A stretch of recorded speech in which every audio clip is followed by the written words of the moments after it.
자, 사회복지 프로그램 개발과 평가 수업을 이어서 하겠습니다.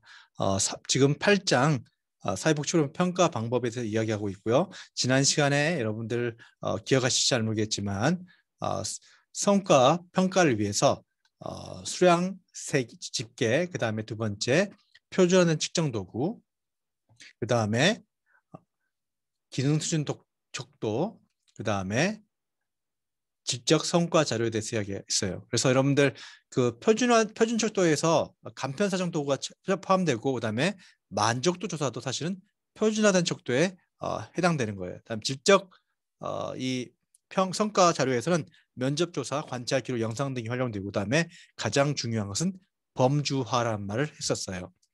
이번 시간에는 인과관계를 말할 수 있는 성과 평가 연구 설계를 이야기할게요. 이건 무슨 말이냐면 결과적으로 우리가 한 프로그램을 통해서 클라이언트에게 긍정적 변화가 발생했다고 인과관계를 말해줄 수 있는 연구 설계에 대해서 이야기하고자 합니다. 기본적으로 우리가 인과관계라고 말하려면 세 가지 조건을 충족해야 돼요. 먼저 원인이 결과보다 먼저 발생해야 돼요. 클라이언트의 변화가 나타난 시점이 문제가 없어진 것이 프로그램을 참여한 중간이나 사후의 평가를 통해서 가능해야지, 이전에 나타난 거라면 그건 프로그램에 의한 거라고 이야기할 수 없죠. 그 다음에 둘째, 프로그램 참여와 클라이언트 변화가 두 변수가 공변해야 돼요. 그러니까 프로그램 참여를 하면 할수록 긍정적 변화가 많이 나타나야 되는 거죠. 근데 만약에 다른 요인에 의해서 클라이언트 변화가 나타났다면 우리 프로그램에 의한 성과라고 이야기할 수 있겠죠.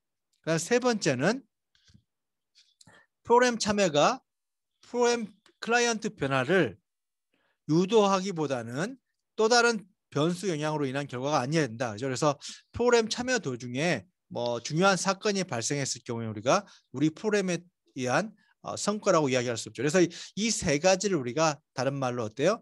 내적 타당도라고 해요. 그래서 여러분들 아마 사회복지 조사나 방법론 시간에 내적 타당도를 저해한 요구에서 우연한 사건이랄지 성숙 및 시간의 경과, 검사, 도구와 통구적 회계, 선정 편향, 모호한 인과관계들을 이야기했을 텐데, 이렇게 내적 타당도, 그죠? 내적 타당도. 그다음에 외적 타당도라고 하는데, 외적 타당도라는 것은 우리의 결과를 얼마만큼 일반화할 수 있느냐.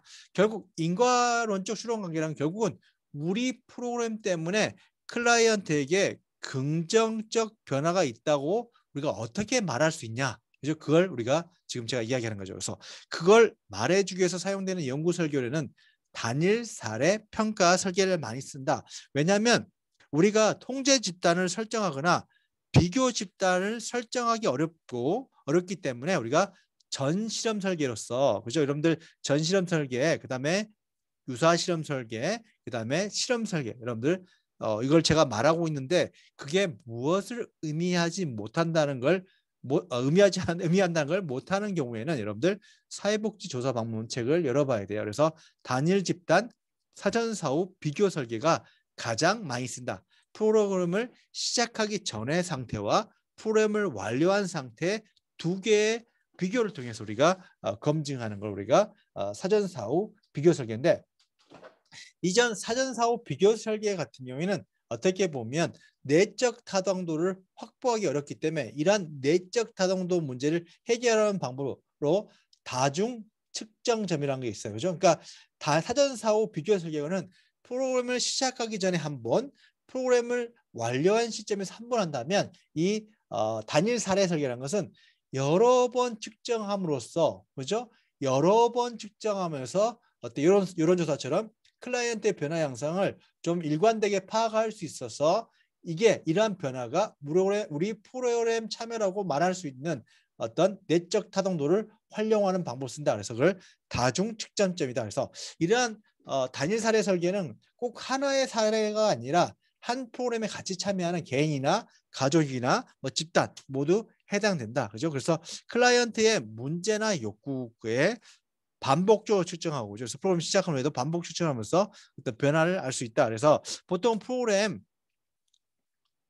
시작하기 전에 쓰기 때문에 그래서 이제 기초성이라고 AB 설계나 그죠? ABAB 등의 단일 사례 설계를 주로 쓴다. 그렇지만 이런 단일 사례 설계 AB랑 ABAB처럼 여러 번 반복 측정을 하기 어렵기 때문에 이로 증거 기반 실전에서 주로 B랄지 B 플러스 단일 사례 설계를 많이 쓴다. 이건 뭐냐면 여기 그림에 나와 있는 것처럼 B형 단일 사례 설계는 프로그램을 시작한 순간부터 여러 번 측정하면서 그죠? 그 사람의 상황을 파악하죠. 이게 지금 같은 경우는 프로그램 우울 증상, 이 우울 증상이 높은 사람은 클라이언트를 바로 먼저 개입한 다음부터 그 증상 점수가 어느 정도 되는지를 정기적으로 아까 이야기했던 것처럼 다중 측정, 그죠? 여기 나와 다중 측정을 하면서 어떻게 변화하는지를 점검하는 게 B형 단일 사례 설계라는 거죠. 왜냐하면 프로그램을 시작하기 전에 이 사람을 우리가 측정할 수 있는 어떤 시간적 요일할지 문제의 심각성 때문에 기초선을 우리가 수립할 수 없기 때문에 바로 서비스를 제공하는 동시에 개입을 한 동시에 상황을 평가해서 진단해서 보통 달별로 해서 어떻게 증상이 변화되는지를 점검하는 게 B형 단일 사례설계고 B 플러스형 단일 설계는 동일한데 프로그램을 제어하기 전에 한 번만 딱 어때요? 사전 조사하고 그 이후에 여러 번 반복 조사를 한다. 그래서 A 단계 기초선을 한 번만 정하고 그다음에 B 개입 단계부터 어때요? 변화 양상을 바라본 게 B형 단일 설계. 그래서 여러분들이 아마 사회복지 현장에서 가장 많이 사용하게 될 게 이렇게 B형 단일 사례 설계나 B 플러스형 단일 사례 설계다. 물론 이 단일 사례 중에서 앞에 이야기했던 것처럼 사전사후 비교 설계에서 두 번만 그죠? 프로그램 시작하기 전에 한 번, 프로그램 완료한 후에 한 번, 두 번을 통해서도 성과 목표를 달성했는 정도를 보여주는 연구 설계로 활용되는데 현재까지는 가장 많이 사용하는 게 이 사전사후 단일 사례 설계가 가장 많이 사용되지만 제가 봤을 때 앞으로 이제 여러분들이 사용할 수 있는 게 이렇게 B형 단일 사례 설계랄지 B형 단일 사례 설계지 B 플러스형 단일 사례 설계로서 내적 가동도를 강화할 수 있는 방법으로서 사용되는 척도로서 적합하다 이렇게 이야기할 수 있어요. 그럼 다음에는 이제 목표 대비 실적 평가라고 해서 MBO라고 해요. 목표 관리죠. 그래서 우리가 설정한 과정이나 성과 목표를 얼마만큼을 달성했는지를 보여주는 그죠? 그래서 산출 대비 그죠? 우리의 성과 대비 그러니까 목표 대비 성과가 얼마만큼인지를 가지고 우리가 한다는 거죠. 그래서 예를 들어서 이 표 봐봐요. 이게 목표 대비 성과 실적 평가 사례인데 예를 들어서 성과 목표가 그죠? 목표가 참여자 취업률이 60% 이상이었다. 근데 취업률이 63% 나온다면 그죠? 성과 목표 그죠? 성과 목표 그죠? A라고 하죠. A분의 달성도 B 그죠?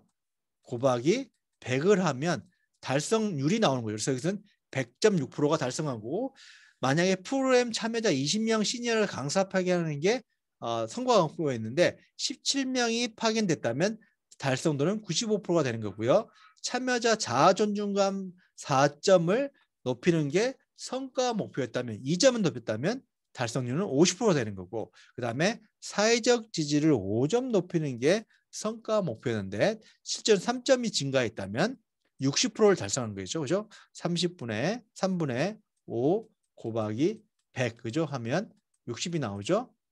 그다음에 프로그램 우울증 점수를 8점 감소하는 게 성과 목표였는데 실제로 3점밖에 감소 안 됐다 그럴 경우에는 37.5% 이런 식으로 목표 대비 실적 평가는 여러분들이 정한 성과 목표를 얼마만큼 달성했는지 하나의 표를 통해서 정보를 제공해 주기 때문에 선호되는 방식이고 여러분들이 이렇게 결과에 대한 요약표를 이런 식으로 하나를 여러분들이 다음에 만들 수 있어야 된다는 거예요. 알았죠? 그 다음에 이 P가 나와 있는 것은 통계적 신뢰성 0.001 같은 경우는 99.9%의 신뢰도에서 이만큼 감소한 게 우연한 결과가 아니라 프로그램에 의한 결과라고 우리가 말할 수 있다는 거죠. 그래서 이렇게 제가 이 목표 대비 실적 평가를 이야기했고, 이제 마지막으로 프로그램 비용 분석에 대해서 이야기할게요. 아마 프로그램 비용 분석은 여러분들이 성과 평가를 할 때 하지 않고 보통 이제 뭐 거시적 프로그램, 그죠? 주정부래요. 중앙정부나 지방정부 프로그램에서 사용하고요. 특히 이제 주로 우리가 사용하는 것은 한 명에게 서비스를 제공하는데 들어간 비용이 얼마냐 이렇게 단가 계산을 통해서 주로 한다.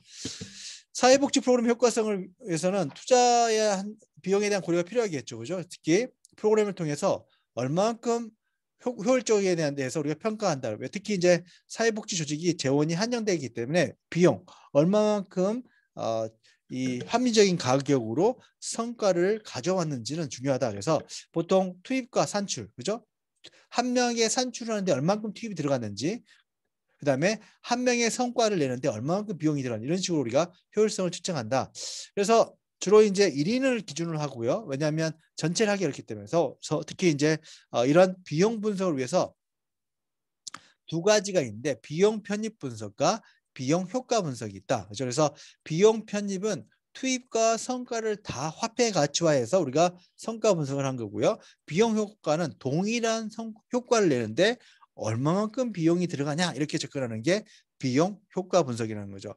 그래서 먼저 비용 편입 분석을 하면, 비용 편입 분석이라는 것은 프로그램에 투입된 비용과 프로그램을 통해 얻게 된 편익을 금전적 가치. 그래서 우리가 투입보다 예산이 2천만 원 들어갔는데 2천만 원 더 많은 편익이 발생하면 우리가 어때요? 효율성을 갖는다. 일보다 높을 때, 그렇죠? 그래서 편익이란 것은 가시적 성과와 비가시적 프로그램의 순수한 성과를 우리가 의미한다. 그래서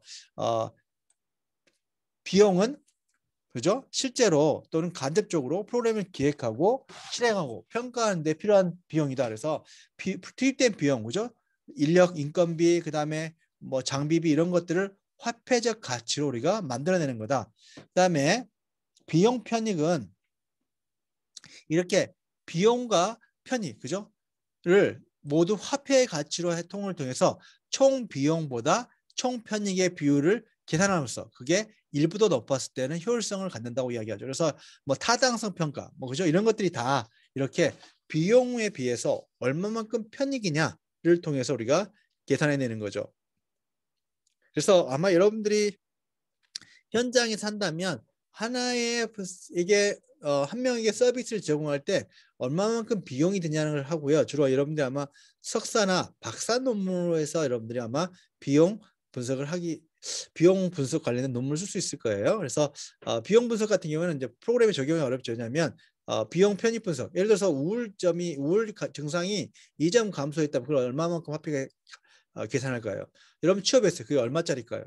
그러니까 이런 것들이 이제 성과를, 편익을 비용으로 화폐로 계산하기 어렵기 때문에 사회복지에서 좀 사용하기 어렵다. 그렇지만 한번 본다면 세 가지 장애, 그죠? 우리가 비용 편익을 하는 게 좀 어려운 거, 첫 번째는 프로그램을 통해서 얻게 된 성과를 화폐를 환산하기 어렵다. 그래서 앞에 이야기했던 것처럼 사회적 지지가 10% 향상됐다. 이걸 우리가 화폐, 여러분 친구가 2명 생겼다. 이걸 돈을 어떻게 계산할 수 있냐, 이런 환산이 어렵다는 거. 두 번째, 비용과 편익의 결정에 대해서 누구의 관점에서 보냐. 그래서 이걸 뭐 가족 관점에서 볼 건지, 정부 차원에서 볼 건지, 아니면 뭐 지역사회 차원에서 볼 건지, 클라이언트 본인 차원에서 볼 건지, 이렇게 누구의 관점에서 편익을 보냐에 따라서 금액이 달라질 수 있고요. 또 프로그램의 2차적 비용, 예를 들어서 노인에게 일차적으로 편익이 발생하지만 일자리가 생겨서, 그렇지만 노인이 일자리를 가짐으로써 다른 사람이 일자리를 갖지 못하기 때문에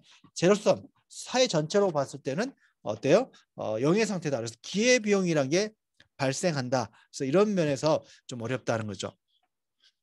그렇지만 뭐 비용 분석을 한번 실행해 본다면 첫 번째 1단계에서는 분석해야 할 프로그램이 뭔지를 구체하고, 그 다음에 2단계에서는 투입된 걸 모두 화폐 가치로 고친다. 그 다음에 세 번째는 프로그램을 통해서 발생한 긍정적, 부정적 효과가 뭔지를 확인하고 그 긍정적, 부정적 영향을 금전적 단위로 환산하고, 특히 총 편익이라는 것은 이렇게 투입된 비용에 비해서 총 편익이 많았을 때 우리가 효율적이라고 이야기한다는 거죠. 그래서 예를 들어서 비용은 보통 프로그램을 기획, 실행, 평가하기에 투입된 직접 및 간접적 비용을 우리가 말한다. 그죠? 그래서 주로 뭐 인건비부터 시작해서 시설 사용비, 뭐 관리비 이런 것들이 다 해당되겠죠. 그다음 비용 평가할 때 시장 가격을 이용한 것과 시장 가격이 형성되지 않는 경우에는 잠정 가격을 한다. 그래서 예를 들어서 여러분들이 이제 학교 운동장을 빌렸어요, 그죠? 그럼 시장 가치는 여러분들이 공짜로 빌릴 수도 있고, 예를 들어서 10,000원 통해서 학교 운동장을 빌릴 수 있지만 사회복지기관이기 때문에 실제로 일반인이 운동장을 빌릴 때는 10만 원, 20만 원 받죠. 그래서 보통은 투입을 계산할 때 이렇게 시장 가격보다는 잠정 가격, 실제로 이루어지는 가격을 가지고 우리가 계산한다. 그다음에 일반적으로 비용을 측정하기 위해서 여기 나와 있는 것처럼 주로 인력, 시설, 설비 및 장비, 클라이언트 투입, 그다음에 기타 프로그램 투입을 통해서 5가지. 그래서 인력 같은 경우에는 사회복지사랄지 슈퍼바이저, 자원봉사자, 외부 전문가, 기타, 그죠? 프로그램 관계자, 시설 같은 경우는 물리적 공간, 그죠? 사회복지관이랄지 프로그램실, 여가 시설, 외부 공간 등 프로그램을 사용하는 공간을 의미하죠, 그죠? 그래서 페이지 30쪽에 나오는 것처럼 셋째, 설비 및 장비는 프로그램을 위해 사용한 컴퓨터랄지 사무용품, 사무용 가구랄지 특수 장비를 이용하고, 넷째, 클라이언트 투입이라는 것은 클라이언트가 프로그램 참여하기 위해 사용한 교통비랄지 음식이랄지 추가적 비용이랄지 함께 클라이언트 부모나 친구가 프로그램을 위해서 투입한 봉사 등의 자원도 포함될 수 있고요. 마지막으로 기타 앞에 4가지 포함되지 않지만 뭐 프로그램에 투입된 비용, 예를 들어 전화비랄지 전기 난방이랄지 인터넷 접속 요금 등이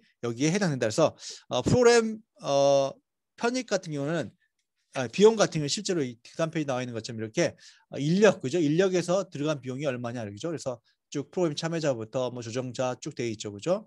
그 다음에 시설 우리가 얼마큼 들었냐, 총 비용이 얼마냐, 그 다음에 설비, 그죠? 장비에 들어간 비용이 얼마냐, 그죠? 그 다음에 기타 비용, 그래서 평가 발전 이런 식으로, 그죠? 그래서 이렇게 총 비용이 얼마냐 해서 뭐 1억 5천이다 이런 식으로 주로 이렇게 인력, 시설, 설비 및 장비, 투입, 기타 투입, 그죠? 클라이언트 투입 이렇게 차원에서 우리가 비용이 얼마만큼 들어갔냐는 거죠. 그럼 편익 계산은 어떻게 하냐? 편익이란 것은 화폐 가치로 환산이 가능한 것과 화폐 가치로 환산이 불가능한 것을 우리가 구분한다. 그래서 화폐 가치로 환산할 수 있는 것은 매출액이랄지 일자리 사업 같은 경우는 소득, 세금, 의료비, 서비스 등이고, 화폐 가치로 불가능한 편익은 자존감 향상이랄지, 그죠? 지역사회 유대, 그죠? 유대감 증대, 그다음에 의존성 감소 등이 해당되고, 그래서 화폐 가치로 환산 불가능한 것에 대해서는 우리가 보통 편익은 뭐 여기 나와 있는 것처럼 뭐 가족 관계 감소된 스트레스랄지 부모의 양육 기술 향상이랄지 이런 것도 마찬가지로 불가능하다. 그래서 화폐 가치로 환산이 가능한 편익 가지고만 주로 이제 어때요? 앞에 제시한 비용에 비해서 편익이 얼마만큼 맞는지를 계산하는 거죠. 예를 들어서 뭐 김해하고 부산하고 경전철이 있죠. 사실은 화폐 가치로만 따지면 예를 들어서 적자지만 시민의 편의성을 화폐 가치로 계산해야 된다면 만약에 불가능하지만 그건 적자인지 흑자인지 우리가 알 수가 없죠. 그건 다시 해봐야겠죠. 그래서 화폐 가치로 계산해봤더니 일자리 사업 같은 경우는 실제로 투입 비용이 여기 나와 있는 것처럼 1억 1,500 얼마예요, 그죠? 9천 되니까 한 1억 2천이 1억 2,500 정도가 투입 비용인데 1억 2,500 정도가 1억 3천이 되겠네요. 임금을 통해서 1억 6,500이 됐다면 어때요? 이렇게 투입보다 이렇게 편익이 많기 때문에 어때요? 지금 이게 다 편익이군요. 편익이 지금 한 3억 정도 발생했네요, 그죠? 앞에 들어간 비용 1억 5천이니까, 그죠? 편익이 3억이니까 2배 정도의 효과, 그죠? 효율성을 보인 거죠, 그죠? 비용 편익을. 그래서 화폐의 가치로 불가능한 것을 이렇게 플러스 마이너스로 이렇게 표시한다, 그죠? 그래서 직무 환경이 개선됐다, 직무 만족도에서 이렇게 화폐의 가치로 계량하는 항목과 그 다음에 불가능한 항목으로 나눠서 우리가 그러니까 비용 대비 편익이 얼마냐를 가지고 우리가 어때요? 계산한다. 비용 효과 분석은 앞에 제시한 것처럼 성과를 우리가 화폐 가치, 편익을 화폐 가치로 계산해내기 어렵기 때문에 투입만 비용으로 계산해내고 어때요? 한 명에게 성과를 달성하는데 얼마만큼 비용이 들었는지, 예를 들어서 한 명 취업하는데 돈이 얼마만큼 들었는지, 한 명의 클라이언트를 돌보는데 얼마만큼 들었는지를 가지고 비교하는 걸 비용 효과 분석이라 한다는 거죠. 그래서 실제적으로 사회복지 현장에서는 비용 효과 분석을 가장 많이 쓴다죠. 그래서 여기 나와 있는 것처럼 사회적 일자리 같은 경우에는 예를 들어서 그죠? 총 비용이 4,500만 원 들었고 자활은 6천만 원 들었어요. 그죠? 근데 프로그램 참여율이 70%고 60%다. 그죠? 프로그램에 취업한 사람이 20명, 30이라면 예를 들어서 사회적 일자리에서 보면 한 명을 취업하는데 225만 원이 들었지만 자활 근로 프로그램이 200만 원이 들었기 때문에 어때요? 자활 근로 프로그램이 한 명을 취업시키는데 들어가는 비용이 더 효과적이다. 그래서 이렇게 비용 효과 분석은 하나의 성과를 내는데, 그죠? 동일 성과를 내는데 드는 비용이 얼마냐, 그죠? 그래서 그걸 통해서 비용 효과 분석에서는 이렇게 하나의 성과, 그죠? 한 명을 돌보는데 비용이 얼만큼 드냐. 그래서 여기 나와 있는 것처럼 사회적 일자리 프로그램 같은 경우 1인당 취업 비용이 22만 원이고 그다음에 225만 원이고 자활 프로그램 같은 경우는 200만 원일 경우시 자활 프로그램이 더 효율적이라고 이야기해요. 그래서 이렇게 동일 성과를 내는데 얼마만큼 비용이 들어가냐를 비교함으로써 우리가 이야기하는 게 어때요? 비용 효과 분석이다. 그죠? 그래서 비용 효과 분석 이렇게 2단계에서는 그래서 앞에 나와 있는 것이 동일하게 인력, 시설, 그죠? 그다음에 장비, 기타 장비에서 얼마만큼 돈이 들어가는지를 따지죠. 그래서 인력에서는 뭐 급여랄지 자원봉사 외부 전문가 수상, 물리적 공간에서는 비용, 장비는 뭐 컴퓨터, 그죠? 공간 같은 경우는 대여료겠죠. 사무용품, 검사지, 서적, 영상물 등 클라이언트를 위해서 사용하는 모든 형태의 장비. 기타 비용은 직원교육이나 워크숍 같은 경우가 될 수 있죠. 그래서 이런 식으로 3단계에서는 성과를 우리가 제시하고죠. 그다음에 4단계 성과를 달성하는데 얼마만큼의 비율이 나타나는지를 마지막에 비용 효과 비율을 산정해서 그죠? 여기 나와 있는 것처럼 총 일반적으로 필요한 총 비용의 성공한 클라이언트 수를 비율을 산정해서 결정하죠. 그래서 이런 식으로 해서 한 명의 클라이언트에게 서비스를 제공하는데 얼마만큼 비용이 발생했냐 가지고 우리가 따지는 게 비용 효과 분석이다. 마지막에 이제 6단계 민감도 분석이라는 것은 현실 세계적 1인당 서비스 비용이 적합했는지, 그죠? 낮았는지를 우리가 실질 비용과 따져보는 걸 우리가 민감도 분석이라고 하는데, 실제로 여러분들이 이제 혹시 사회복지 비용 효과 분석과 논문을 쓴다 그러면 민감도 분석까지 실시할 건데 실제적으로 이렇게까지는 하진 않고요. 보통 이제 한 명당 서비스 비용이 얼마만큼 적절했는지, 그죠? 얼마였는지를 가지고 우리가 주로 비교한다는 거죠. 그래서 이번 시간에는 이렇게 인과관계 조건하고, 그죠? 인과관계 추론의 조건하고 이거 중요해요. 그 다음에 프로그램 우리가 인과를 말할 수 있는 그런 방법으로 했었던 연구 설계로 단일 사례 설계죠. 그래서 단일 집단 사전 사후 비교 설계. 그죠? 그다음에 이건 대적 타동도 낮기 때문에 다중 측정 여러 번 측정을 해서 어때요? 시계로 측정하면서 이 사전 사후 비교 설계가 갖지 못한 한계점을 내적 타동도 저해 요인을 통제하기 위해서 우리가 개선하기 위해서 B형이랄지 비불확성 설계가 선호된다. 그래서 B형 같은 경우는 개입과 동시에 여러 번 측정을 시작하는 거고요. 그 다음에 B 플러스 설계는 개입하기 전에 한 번 저기 뭐죠? 측정하고 그 이후에 여러 번 측정함으로써 어때요? 다중 측정을 통해서 내적 타동도를 계산한다. 이걸 보면 어때요? 효과성이 있다는 걸 우리가 확인할 수 있죠. 그 다음에 목표 관리제에서 얼마만큼 성과 목표를 달성했는지를 달성도를 하나의 수치 비율로 통해서 우리가 보여줬어요. 그래서 100% 이상인 경우에 달성률을 높은 거죠. 그래서 100% 뭐 150% 제시하겠죠. 그 다음에 비용 편입 분석, 그죠? 비용 효과성 분석은 비용 편입 분석 같은 경우에는 투입과 편익을 다 화폐로 계산해내는 거고요. 반대로 비용 효과 분석은 투입만 화폐로 계산해내고 어때요?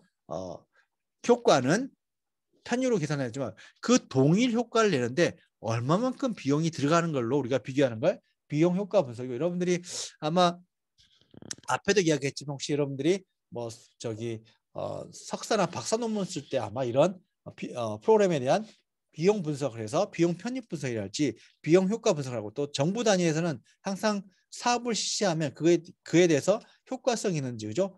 비용 편입 분석이랄지 비용 효과 분석을 하는데 주로 이렇게 비용 편입 분석을 통해 비용 효과 분석을 통해서 우리가 프로그램의 효과 분석을 효율성 평가를 한다는 거. 그 다음에 이제 나와 있는 내용이 마지막으로 프로그램 평가에 대한 새로운 동향과 과제인데 이것은 사실 학부나 할지 특수대학원에서 어렵고요. 일반 대학원의 석사를 할지 박사 과정에서 이 프로그램 평가에 대한 이해를 다 완벽한 상태에서 지금 현재 프로그램 평가가 갖는 한계점을 쭉 이야기하고 있는 거죠. 그래서 이게 지금 갖는 한계점, 그죠? 그다음에 정말 이렇게 양쪽으로 하는 게 맞는지, 그죠? 관리주의적, 그죠? 그다음에 정말 이게 근거 기반에 도움이 되는지, 그다음에 이런 관리주의적 소송이 전문가주의를 해친다 이런 것들에 대한 것과 그다음에 결국 성과 평가가 기존의 어떤 이런 일산성, 이제 전문성, 성장, 효율성 뭐 이런 중심에서 융합, 유연성, 창의성, 다양성, 인권, 형평, 분배, 그죠? 소비, 수요, 여가 및 사회적 증진, 정보 관계, 공의 중심으로 바뀌어야 된다. 한번 듣기만 해보세요, 그죠? 그 다음에 지역사회를 중심으로 해서 왜냐하면 사회복지라는 게 생태체계적 관점에서